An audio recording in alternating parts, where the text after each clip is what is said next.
All right, tell me, what do you think? This is a Mavic Pro? Mavic Pro. Thanks to DJI for sending it out. What are so what's the quality like on this thing compared to other drones? You have the Inspire and the Phantom 4. So I've used the Inspire with the X3. I've used the Inspire with the X5, the X5 RAW as well. Obviously the RAW looks amazing.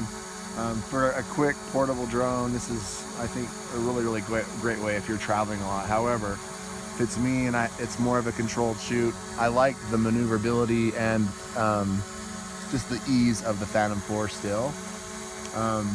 Just because it's easier to catch by hand and launch. Like right now, if you look around, we're kind of in this grassy area.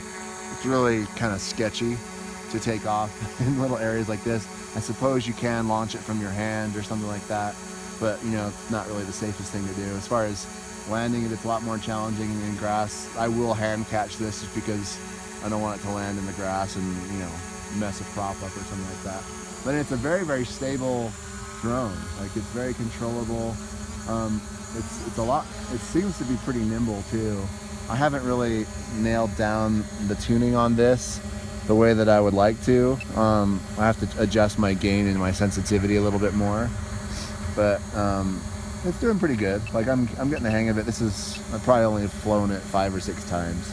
So you've I mean, you do a lot of this. You do it for a living. Would you recommend this drone to somebody buying their first drone? Yeah, I think so, because there's this really great mode called tripod mode right here. And what this does is it changes a lot of the sensitivity. Now look how hard I'm pulling over here, and it's just barely moving now. And like, I'm all the way backwards. It should be screaming fast right now. Look how slow that is. And this enables you to just get really smooth, stable shots here, like just a pull away shot. And like, the input that I give it is just very minimal, and it just stays super stable, which is great.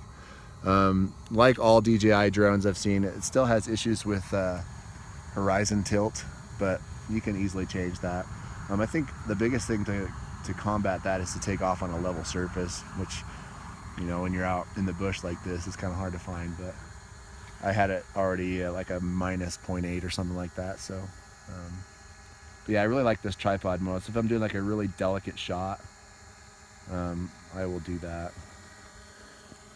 Yeah, so they've got some great different modes. So I'll exit tripod mode there, and we can do active track, which is great. You just gotta draw a circle around what you want to track, then hit go, and it'll just track us, and no matter where we go, it should keep us in frame. So you can do full 360s around a subject or an object, stationary or moving, which is great.